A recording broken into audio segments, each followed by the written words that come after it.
Boa noite, concurseiros! Estamos no ar, nos estúdios aqui do Aprova Concursos em Curitiba para tirar as suas dúvidas sobre o concurso do INSS.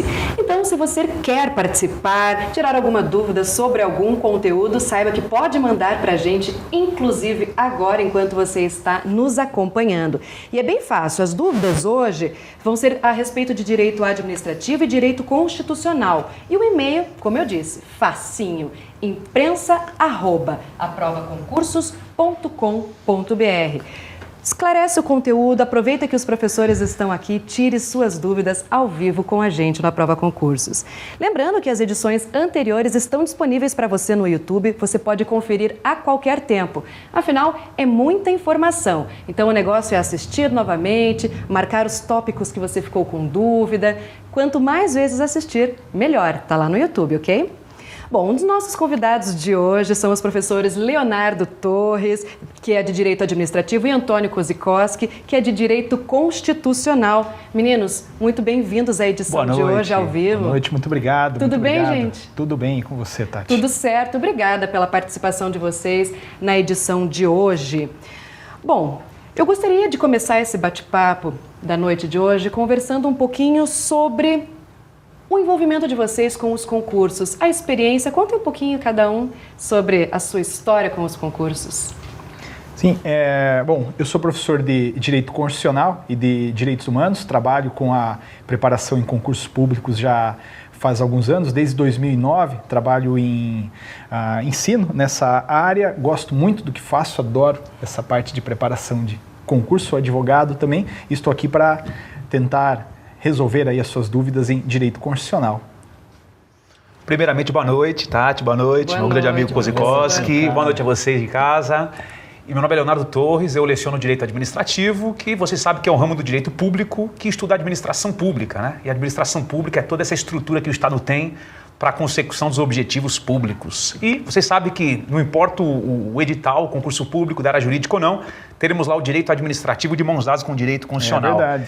Leciono para concursos públicos há uns 10 anos e também adoro o que eu faço e é uma área muito dinâmica e muito gratificante também. Estaremos hoje aqui para esclarecer dúvidas, eventuais dúvidas sobre os temas em questão.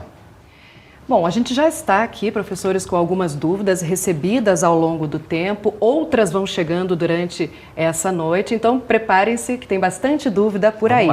Vamos começar falando da banca, professores. Teve uma mudança da FCC para a CESP. O que essa mudança implica? Qual que é a maior chance de conteúdos a serem cobrados com essa mudança? Em relação ao direito administrativo, a banca CESP em geral, na minha opinião, é uma das bancas mais sérias que existe, porque ela prestigia o candidato que estuda, na verdade. E uma peculiaridade, uma característica do CESP é que em algumas questões, mesmo que em nível médio, superior, enfim, era jurídico ou não, ele se remete à jurisprudência. Então ele quer saber, né, a banca CESP quer saber se o candidato ele tem ideia do que os tribunais entendem sobre aquele tema.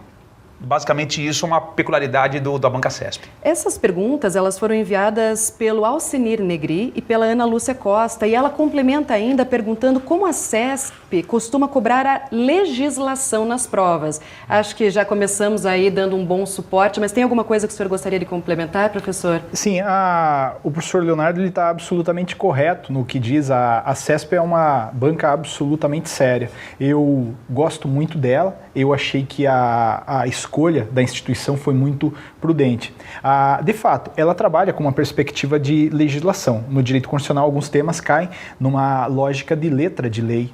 Nós vimos em aulas regulares que o artigo 5º, por exemplo, o artigo 6º, 7º, o 12 de nacionalidade, direitos políticos, cai muito em termos de literalidade. Um ou outro assunto ele acaba extrapolando em direito constitucional de maneira até um pouco crítica, né? O professor Leonardo está totalmente correto quando traz essa informação, a jurisprudência aí interferindo na CESP. Era algo que a Fundação Carlos Chagas não ligava tanto. Agora, para a CESP, é importante ter aí o conhecimento de como os tribunais estão decidindo a respeito dos temas que são esperados aí no nosso edital. Bom, agora a pergunta é para o professor Leonardo. Várias dúvidas chegaram perguntando a diferença entre atributos e elementos do ato administrativo. O professor podia explicar para a gente, por favor, essa diferença? Lógico. No primeiro momento, vale relembrar que o ato administrativo é um dos temas clássicos do direito administrativo, né? Um dos temas clássicos. E, basicamente, a administração pública fala através de atos administrativos. E tem dois pontos importantes que merecem o cuidado. Atributos e elementos. O que são atributos de um ato administrativo? São características que diferenciam o ato ADM de um ato praticado por um particular. Então, por exemplo, se eu, Leonardo, cidadão comum, pratica um ato jurídico, ele não tem tais atributos. Se a administração pratica um ato administrativo, ele tem. E requisitos, elementos, eles formam o ato administrativo. Principal diferença. E relembrando, atributos são 5 atributos. Tipicidade, imperatividade, exigibilidade, presunção de legitimidade e auto-executoriedade. Tem até um macete para isso, que é a expressão TIEPA, que sintetiza os 5 atributos. E os requisitos ou elementos, eles formam o ato administrativo. E tem também um macete para eles, a expressão MC-OFF, motivo, competência, objeto, finalidade e forma. Então, repetindo, atributo, características e elementos, requisitos e formam o ato administrativo. E, por fim, atributo, previsão doutrinária e elementos, previsão legal. Não se esqueçam. Anotou? Pois é, ficam boas dicas para puxar pela memória. Professor, Lógico. E ainda nesse tema, quem quer saber agora é a Liliane Lima. Ela quer saber as formas de extinção dos atos administrativos. Outro ponto importantíssimo quando se fala em ato administrativo. Na verdade, nós temos várias formas de extinção do ato, várias. Mas 2 que são campeãs de audiência, que os candidatos devem saber assim de forma imprescindível. Quais são? A anulação e a revogação. Eu insisto, não que sejam as únicas formas de extinção, mas são as 2 principais. Quando que se anula um ato administrativo? Quando for um ato ilegal. Ato ilegal será anulado. E detalhe, quem é que pode anular um ato ilegal? Ou a própria administração pública ou o Poder Judiciário. Própria administração pública de ofício ou provocada. E o Poder Judiciário sempre mediante provocação. E não se esqueçam, quais são os efeitos da anulação de um ato ilegal? Ou pela administração ou pelo Poder Judiciário? Efeitos retroativos. Em latim, ex tunc, T de testa, bate na testa e volta, né? Não se machuquem. E outra forma de extinção do ato é a revogação. Quem é que revoga? Aliás, quando que se revoga o ato? Quando for um ato legal, só que inútil, inconveniente, inoportuno. E quem revoga o ato legal inútil? A própria administração pública. E o efeito de uma revogação é para o futuro. Em latim, ex nunc. N de nuca, bate na nuca e vai para frente. Basicamente, são as 2 principais formas de extinção, não que sejam as principais, mas, aliás, não que sejam as únicas, mas são as principais. Isso aí, professor. Agora vamos mudar um pouquinho o rumo da prosa, vamos falar de direito constitucional. A dúvida que mais chegou para a gente, que mais gera assunto aí, é a nacionalidade. O que o professor Kozikowski pode falar um pouquinho sobre esse assunto? Esse tema nacionalidade, de fato, é extremamente importante. O que nos deixa contentes é que tudo se restringe ao artigo 12 da Constituição. É um artigo apenas. Para a CESP, o mais importante é conhecer quem é o brasileiro nato, quem é o brasileiro naturalizado. O brasileiro nato, a gente conversou sobre isso. Está lá no artigo 12, inciso 1º. É aquele que nasce no Brasil, ainda que de países estrangeiros, desde que eles não estejam a serviço do país de origem. Também é brasileiro nato o nascido no estrangeiro, de pai brasileiro ou de mãe brasileira, desde que qualquer um deles esteja a serviço da República Federativa do Brasil. Agora, o ponto desse assunto brasileiro nato que mais cai é a linha C, que trata-se de hipótese de reconhecimento da nacionalidade originária para filho de pai brasileiro ou mãe brasileira, nascido no estrangeiro, numa hipótese na qual os pais não estavam a serviço do país de origem. Então, de repente, eu saio do Brasil, vou fazer um curso fora, não estou a serviço da República Federativa do Brasil, fico 2 anos lá e tenho um filho. Vejam, nessa circunstância, para que seja reconhecida a nacionalidade originária para a criança, basta que eu pegue a criança e registre numa repartição competente. Agora, aqui tem uma pegadinha, isso é importante memorizar. Se eu não registrei a criança, ainda assim ela poderá ser considerada brasileira nata, desde que um dia venha ao Brasil, fixe residência aqui e opte a qualquer tempo, após a maioridade, pela nacionalidade brasileira. Então a gente tem que ter isso muito na ponta da língua. Só que para a CESP, a gente tem que também entender que há uma tendência de cobrar isso em termos de problemas. Então haverá ali um enunciado colocando um caso concreto. A Maria foi para fora do Brasil, estava viajando de férias, estava grávida, bateu o carro, teve o filho de maneira antecipada. a CESP vai querer saber o que é essa criança, é brasileira nata, naturalizada? Obviamente será brasileira nata se for registrada numa repartição brasileira competente ou naquela hipótese segunda ali da linha C. A hipótese de naturalização já está lá no inciso seguinte, e só lembrem disso, a gente tem que separar. Originários de países de língua portuguesa naturalizam-se brasileiros se demonstrarem 2 requisitos: residência ininterrupta por 1 ano, né, e idoneidade moral. Agora, quem vem de outro país que não fala a língua portuguesa, aí são 2 requisitos. Temos lá a ausência de condenação penal, e a residência por mais de 15 anos. Bom, vamos falar um pouquinho agora de licitações, professor Leonardo. Esse é um tema que também recebemos muita pergunta sobre ele, e uma delas, até por exemplo, é a contratação direta sem licitação. Quando isso vale? Trata um pouquinho desse tema para a gente, por favor, professor. Realmente, o tema licitação é também um tema importantíssimo, que quando se fala em direito administrativo, com certeza teremos lá a licitação. É um tema instigante? Não. Mas tem escolha? Não, então temos que encará-lo com muita alegria. Muito bem. Tanto que a Lei Geral de Licitações, que é uma das principais leis, que é a Lei 8666 de 93, ela cura qualquer insônia, mas não importa. Licitação, colegas, que estará em sua prova com certeza, é na verdade uma espécie de processo administrativo que a administração pública utiliza para quê? Para buscar a proposta mais vantajosa quando contrata particulares. Legal? Só que nem sempre a administração pública deve licitar. Tem algumas situações excepcionais onde a própria Constituição Federal e a lei regulamenta isso, que autorizam que a administração contrate sem licitação. Muito bem. Pense assim, ó, contratação direta sem licitação é um gênero e é uma exceção. Desse gênero, nós temos 2 categorias. Qual que é a primeira categoria de contratação direta sem licitação? A inexigibilidade. Quando que a licitação é inexigível? Quando não há competição. Quando não há competição, quando ela for inviável, licitação é inexigível. Exemplo clássico, aniversário do município, grande show com um artista renomado pela crítica ou pela opinião pública. Só tem aquele artista, não há competição, tem que ser lá o Cid Guerreiro, tem que ser lá a Mara Maravilha. Não há competição. Não há competição, é inexigível. Legal? Artigo 25 da Lei 8666 de 93. Muito bem. E a segunda espécie de contratação direta sem licitação é a dispensa. Na dispensa, por mais que haja competição, tem certas situações que a lei proíbe a licitação. E sempre que a lei proibir, será uma licitação dispensada.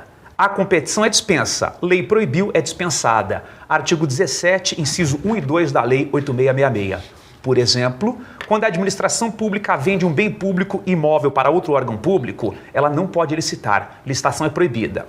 E na dispensa, onde há competição, tem certas situações em que a lei não obriga a licitação. E sempre que a lei não obrigar, será o quê? Dispensável, artigo 24 da Lei 8666. Por exemplo, obras até R$8.000 e compra, aliás, obras até R$15.000 e compras até R$8.000, licitação dispensável. Então, recapitulando. Contratação direta gênero, legal. Espécies, inexigibilidade, não há competição. Licitação inexigível, lá o artista. Dispensada a competição, só que a lei proíbe. Por exemplo, venda de um bem público imóvel para outro órgão público. E dispensável, a lei não obriga, com ou sem licitação, lá no artigo 24 da Lei 8666. Por exemplo, obras até R$15.000 e compras até R$8.000, dentre outras hipóteses. Obrigada, professor. Você que está começando a assistir agora a transmissão, nós estamos ao vivo com os professores Antônio Zokowski, Kozikowski, e também o professor de Direito Administrativo que está aqui com a gente. Muito obrigada, gente, mais uma vez pela presença aqui, professor Leonardo. Bom, vamos continuar com as nossas perguntas, as nossas dúvidas, muita coisa rolando, muita coisa chegando para a gente. Vou pegar aqui a próxima dúvida para os professores. Professor, o que os alunos devem saber sobre partidos políticos para este concurso? A Lisiane Bispo, inclusive, enviou uma questão de prova que, segundo ela, é bastante polêmica. Eu vou ler como está aqui. A questão diz: no Brasil, os partidos políticos são instituições de caráter não permanente, cujo objeto e finalidades foram delimitados pela CF, com vistas à organização e participação política do eleitorado. De acordo com o gabarito, esta questão está errada. E a Elisiane quer saber por quê. Essa questão é bastante polêmica mesmo, ela deu bastante trabalho aí nos grupos que discutem o direito constitucional. Essa questão é de 2012, foi lá do Banco da Amazônia, e ela está de fato errada. Errada por quê? O enunciado afirma que partido político é uma instituição de caráter não permanente. Não, é permanente sim, porque, vejam, aqui esse é um ponto que a gente tem que tomar bastante cuidado. A Constituição estabelece os direitos fundamentais como cláusulas pétreas, ou seja, não é possível uma alteração tendente a abolir esses direitos fundamentais.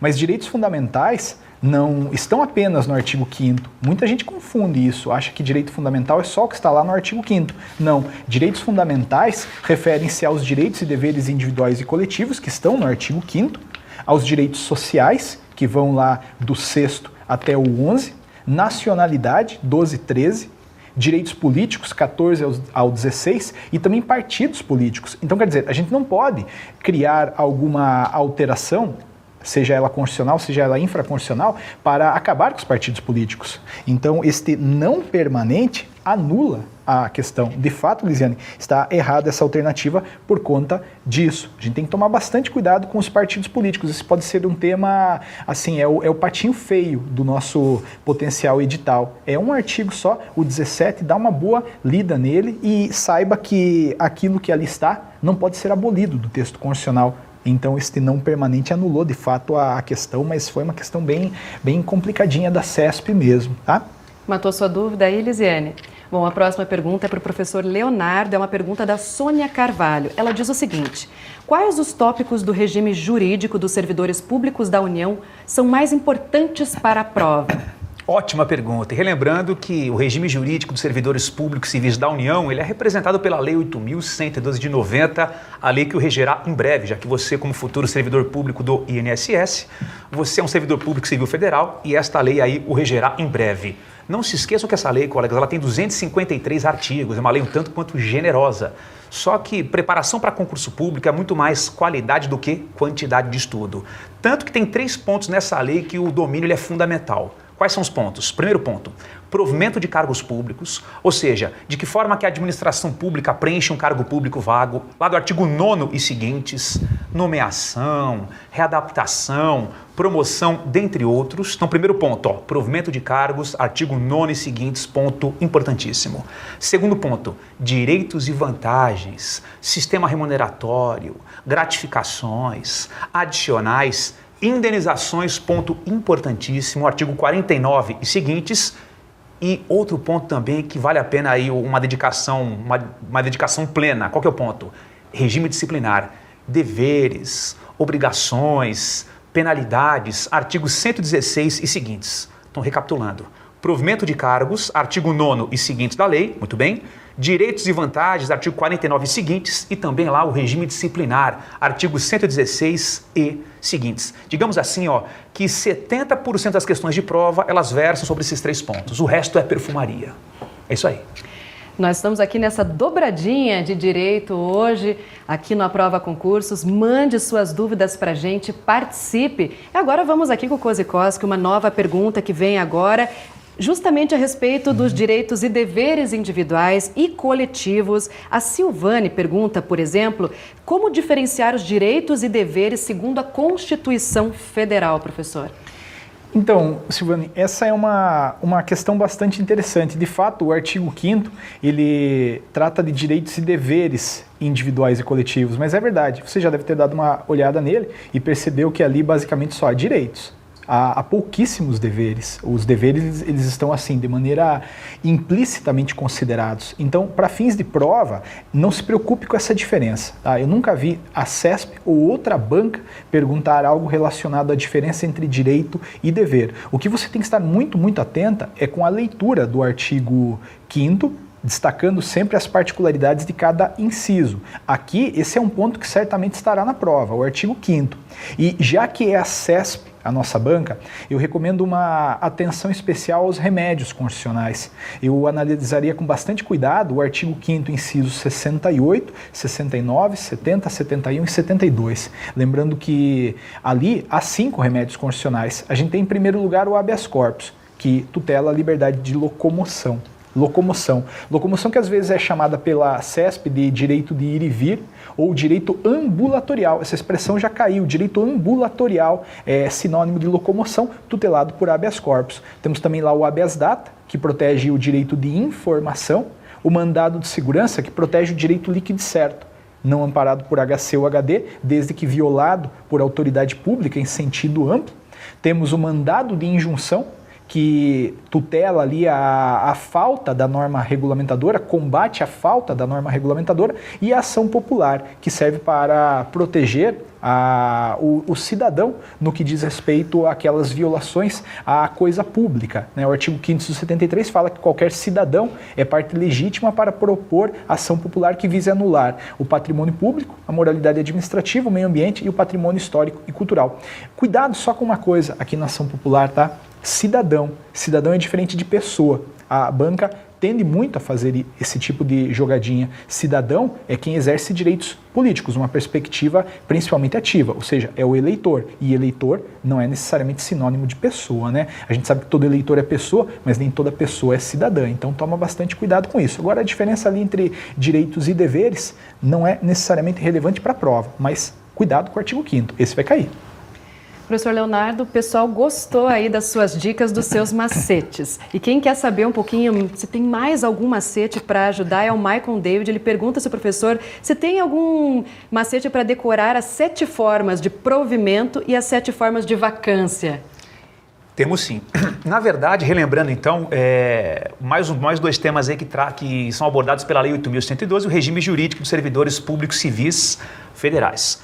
Primeiro macete é no que tange o provimento. O que é o provimento de um cargo público? Aliás, o que é um cargo público? Gente, cargo público é a unidade mais simples de poderes e deveres que é ocupado por um servidor. Unidade mais simples de poderes e deveres que integra a estrutura da administração.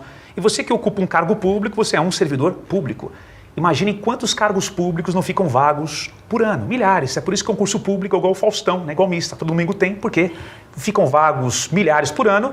E se forem cargos efetivos, a administração pública deve o quê? Preencher por concurso público, de provas ou provas e títulos. Muito bem.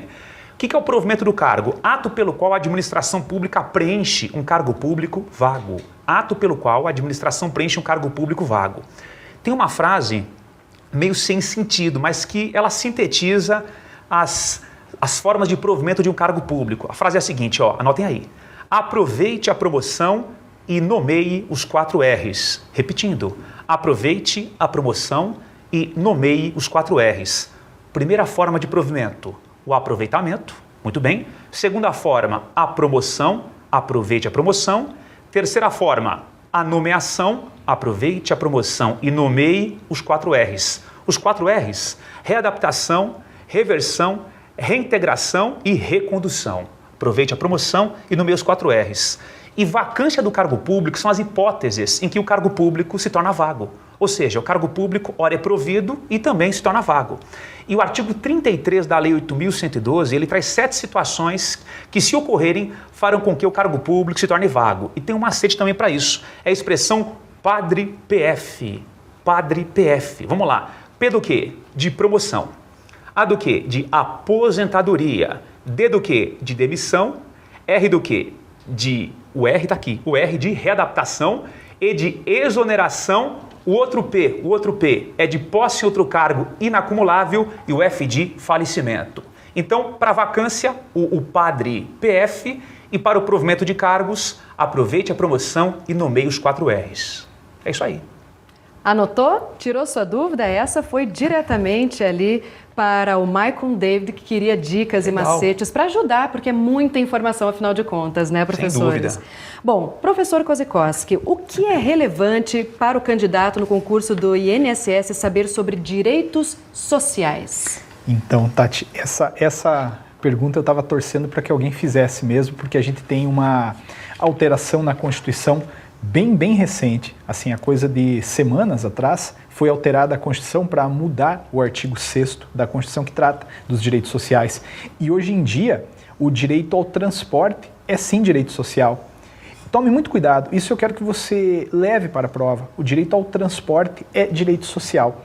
Então, nessa condição, a sociedade tem direito agora de reivindicar transporte do poder público. É claro que essa norma reveste-se de uma certa lógica programática, né? Eu não posso também entrar com uma ação para reclamar o direito de andar de ônibus de maneira gratuita, mas é agora um dever imposto ao poder público de colocar à disposição da sociedade de maneira satisfatória o transporte. Olha, muita gente vai estudar esses assuntos a partir de materiais eventualmente desatualizados. Você não. Você vai levar para a prova que o direito ao transporte é um direito social. Esse tem uma chance altíssima de cair, é super recente e a CESP gosta, sim, dessas novidades, sempre gosta. Agora é para o professor Leonardo, a dúvida é da Bárbara Kieffer, que ela pede que o professor explique a diferença entre abuso do poder, desvio de poder e excesso de poder, e como esse tema pode ser abordado na prova, que é isso de fato que interessa, né, professor? Realmente a Bárbara ela aqui perguntou sobre um tema importantíssimo, que são os poderes da administração pública. O que são poderes da administração? São certas prerrogativas que a lei confere à administração para que ela atue com mais facilidade. Então, por exemplo, por que a administração do município interdita um estabelecimento comercial que não respeita regras sanitárias? Tem o poder de polícia administrativa. Por que o chefe da repartição pública, ele, por exemplo, delega uma competência a um subordinado? Tem um poder hierárquico. Por que a administração demite um servidor que furta um bem público? Tem o poder disciplinar. Por que o presidente da República, ele expede um decreto e regulamenta uma lei federal? Ele tem um poder regulamentar. Então são vários poderes que colocam a administração num patamar de superioridade em relação aos particulares. Só que em algumas situações, os agentes públicos, eles lançam mão desses poderes de forma equivocada e isso gera um abuso de poder. Então, abuso de poder é a utilização de forma equivocada dos poderes da administração pública. E notem que a expressão abuso de poder é um gênero. E desse gênero temos duas categorias: o excesso de poder e o desvio de finalidade e também até o abuso pela omissão. Então, relembrando, abuso de poder é um gênero. Espécies, excesso de poder, desvio de poder ou finalidade, mesma coisa, ou o abuso pela omissão. Quando que acontece o excesso de poder? Quando o agente público, ele até tem competência para a prática do ato, só que ele extrapola, ele vai além dos seus limites. Um exemplo clássico, quando o policial rodoviário estadual, ele autua numa rodovia federal. Ele tem competência para autuar em rodovias estaduais. Se ele o faz numa rodovia federal, ele extrapola os limites da sua competência, é um excesso de poder. Desvio de finalidade é quando a autoridade pública ela lança a mão dos poderes da administração buscando qualquer outra finalidade que não seja o interesse público. Exemplo clássico dos clássicos, quando a administração pública do município ela desapropria um bem imóvel com uma única finalidade, prejudicar o proprietário que é desafeto do prefeito. Ou seja, utilizou-se a desapropriação que deveria se buscar o interesse público para se atender ao interesse pessoal, o que gera um desvio de poder ou desvio de finalidade. E o abuso de poder pela omissão ocorre quando? Quando a autoridade pública ela não utiliza o poder quando era necessário. Então, abuso ou pelo excesso, ou pelo desvio, ou pela omissão. É isso aí. Bom, agora a gente vai falar um pouquinho mais sobre o estilo da banca, como é a CESP. A pergunta é da Patrícia Gabriel e ela pergunta para o professor Kozikowski, abre parênteses, como responder às questões que possuem regra geral e exceção? Por exemplo, se uma questão diz que a pena de morte no Brasil é vedada, eu fico sem saber se devo marcar certa, pois, em regra, a pena é vedada, ou se devo pensar na exceção e marcar a questão como errada, visto que, em caso de guerra declarada, a pena de morte é permitida. Professor, responde pra gente aí a Patrícia Gabriel e tira ela dessa sinuca de bico. Essa é uma pergunta bem interessante, mas eu tenho para mim, Patrícia, que assim, você já trouxe um pouco também da resposta aqui na sua pergunta. Olha, a gente não pode dar como verdadeira, nesse seu exemplo aqui, inclusive, a pena de morte no Brasil é vedada. De maneira genérica, como você, ou geral, né, como você colocou, sim, ela é vedada, mas tem uma exceção. E essa exceção, ao meu ver, não permite marcar como verdadeira uma expressão como essa. Eu conheço algumas questões da CESP, uma que se enquadra assim, bem nessa tua pergunta, ela foi cobrada em 2007, numa prova do TRE da Paraíba, aliás, do Pará. E a CESP, ela sim perguntou, olha, a Constituição Federal de 88 veda a instituição de pena de morte. Bem a sua dúvida, CESP, deu como errada essa alternativa. Ela não veda a instituição de pena de morte. Existe aí como exceção a pena de morte em caso de guerra declarada. Guerra declarada na forma do artigo 84, inciso 19, que envolve países soberanos, tá? Atenção para essa finalização. Uma guerra civil, por exemplo, o Sul entra em guerra com o Norte, um Estado entra em guerra com outro, né, como aconteceu já na história americana, por exemplo, nessa situação não haveria como aplicar a pena de morte no Brasil, tá? Mas assim, nessa tua dúvida, a pena de morte no Brasil é vedada, ela não é vedada, ela é permitida, ainda que a título excepcional, mas é permitida. A gente tem que saber trabalhar ali, conversar com a questão, entrar no clima dela, né? E por isso a resolução de questões é muito, muito importante. Bom, vamos dar um fôlego aqui para o professor, respira. Vamos agora para o Leonardo e explica para a gente as principais diferenças entre empresas públicas e sociedades de economia mista. Pergunta muito boa também. Empresa pública e economia mista, não se esqueçam que são entidades que integram a administração pública indireta. Relembrando, estrutura da administração pública ela tem duas divisões, uma divisão vertical e uma divisão horizontal. Verticalmente, como que a administração pública ela é organizada? Em níveis: administração federal, estadual, municipal e distrital. Não há hierarquia, o que há? Uma preponderância de interesses. Por exemplo, se você tem um choque entre interesse estadual e o federal prepondera frente ao regional, que é o estadual. E se você tem um choque, por exemplo, entre interesse regional, que é do estado, e o local do município, o regional prepondera. Hierarquia não é uma preponderância de interesses. Muito bem. E nessa estrutura da administração pública, temos também o quê? Uma divisão horizontal. Horizontalmente, como que a administração pública ela é organizada? De duas formas, a administração direta e indireta. A administração direta, os órgãos dos entes centrais, órgãos da União, órgãos dos estados, municípios e DF. Por exemplo, o Ministério da Saúde é um órgão público da União, integra a sua administração pública direta, centralizada. E o que seria a administração pública indireta? A administração pública formada por entidades públicas descentralizadas, que são criadas ou autorizadas por lei para desafogar os entes centrais. E para a maioria, pelo menos, são 4 as entidades que integram a administração pública indireta. Autarquias, por exemplo, INSS, fundações públicas, por exemplo, a FUNAI, a FUNASA e o IBGE, empresas públicas, por exemplo, Correios, por exemplo, Caixa Econômica, e sociedades de economia mista, por exemplo, Banco do Brasil e Petrobras. Semelhanças entre empresas públicas e economias mistas. Ambas são autorizadas por lei, muito bem, só nascem quando você registra ou o estatuto ou contrato social, legal, e ambas ou podem prestar um serviço público ou exercer uma atividade econômica. São as semelhanças. E quais são as diferenças? E as bancas têm uma verdadeira tara sexual por essas diferenças. Não sei o porquê, gente, mas cai demais isso em prova. Cuidado, ó. Quais são as diferenças entre empresas públicas e economias mistas? Primeira diferença, é o modelo societário. A empresa pública admite qualquer modelo societário. A empresa pública, qualquer modelo societário. Agora, a economia mista será sempre uma sociedade anônima. Primeira diferença. Segunda diferença é o capital. Empresa pública, o capital é 100% público, não há capital privado, 100% público. Economia mista, capital público e privado. A maioria do capital votante é público. Daí você pergunta, mas quais são as ações que dão direito a voto? As ações ordinárias. Tem até um macete para que o candidato lembre das ações ordinárias. CD é o Tchan, faixa 13. Faixa 13, ele tem lá um refrão que nos remete aí às ações ordinárias. Vamos lembrar disso, hein? Muito bem. Então, empresa pública, capital 100% público. Muito bem. Economia mista, capital público e privado. Maioria do que vota, ele é público. Legal. Modelo societário, empresa pública, qualquer modelo. Economia mista, somente SA. Mais duas diferenças. O foro competente para julgar uma ação em que é ré ou autor, uma empresa pública federal, Justiça Federal.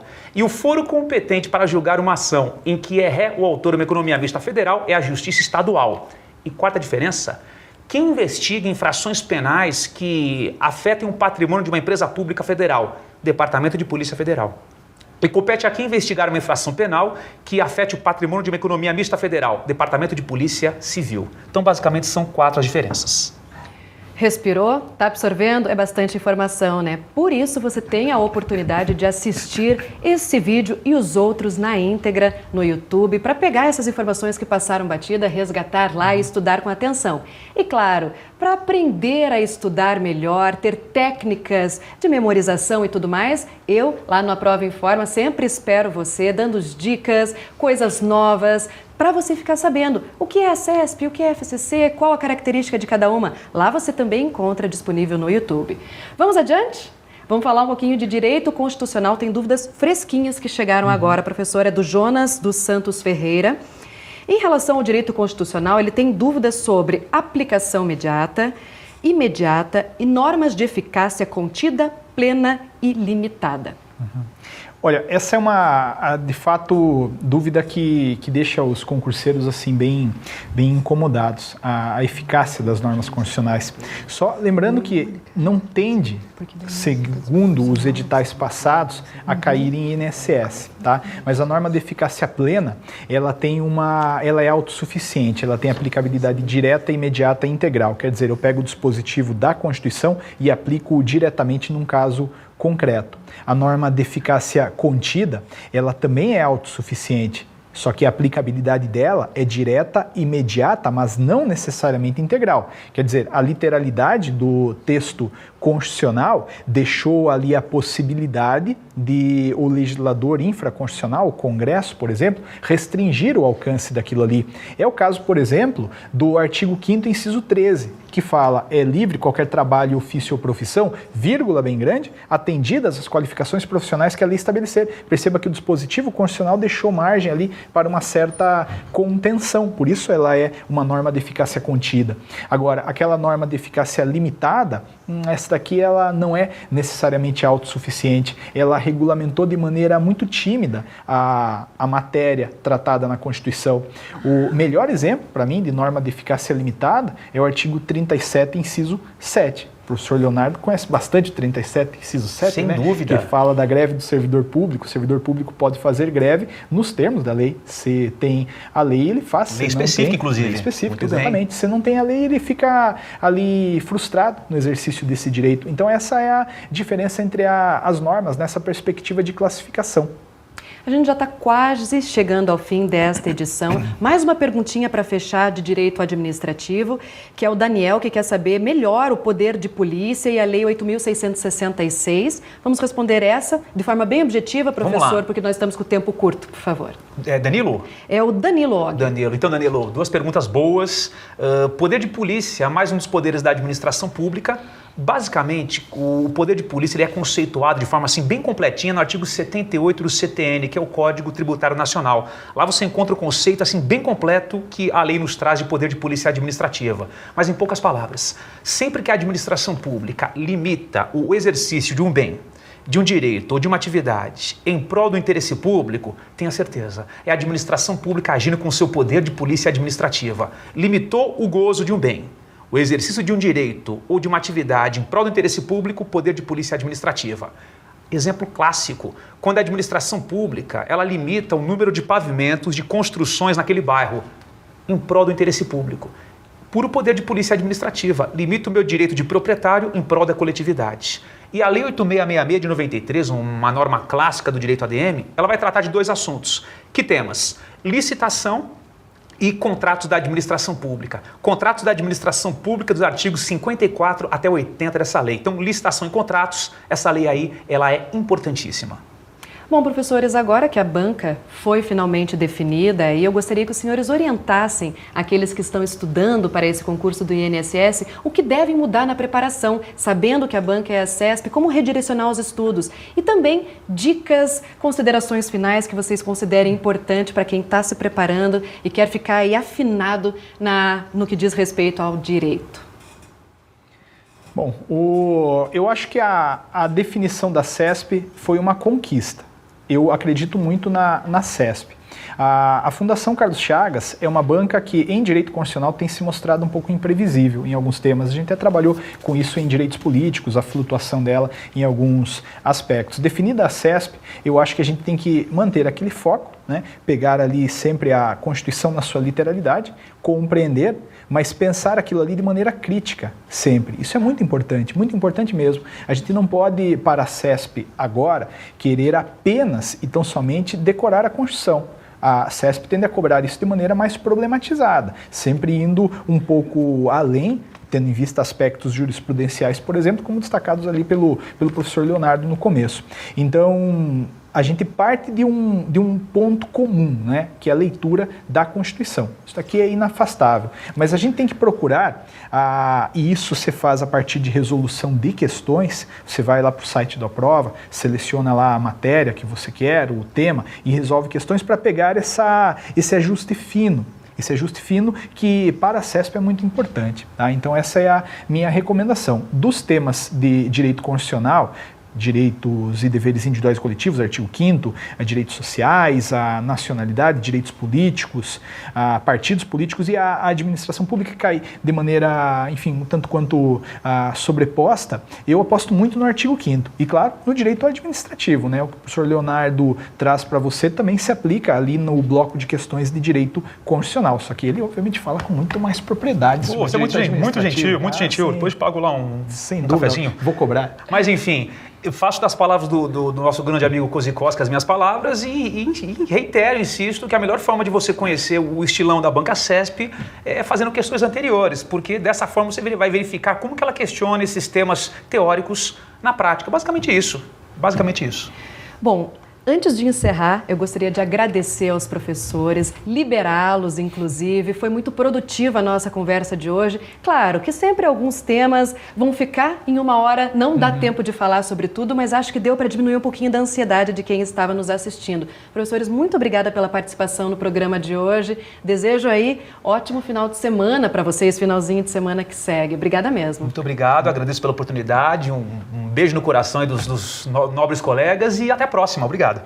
E agora, aproveitando que o professor falou ali, resolver questões, isso é fundamental e é verdade. Você que quer testar os seus conhecimentos para a prova de técnico de INSS, basta você entrar lá no nosso site e responder questões que a gente organizou para você. Veja só, são 120 questões no formato da banca da CESP, sendo 60 delas de conhecimentos básicos e 60 de conhecimentos específicos. E o melhor, o formulário é gratuito. Participe, porque é respondendo questões que você vai pegando a prática, vai pegando o macete da banca. Bom, acessa lá aprovaconcursos.com.br/notícias/simulado INSS. Anotou? Entra lá já, responde as suas dúvidas. Bom, e quem quiser rever as transmissões, volto a dizer que elas estarão disponíveis no YouTube e que também na semana que vem, ou melhor, no dia 9 de novembro, eu e o professor Bruno Lima estaremos aqui novamente falando um pouquinho de raciocínio lógico para você estar cada vez mais preparado para essa banca do INSS. E você já sabe, para garantir um excelente resultado nessa prova do INSS, acesse o site do Aprova Concursos e antecipe a sua preparação. Mais uma vez, obrigada a todos, obrigada a você que nos acompanhou na noite de hoje. Esta edição do Aprova para o INSS fica por aqui. Um beijo grande a todos. Tchau, tchau.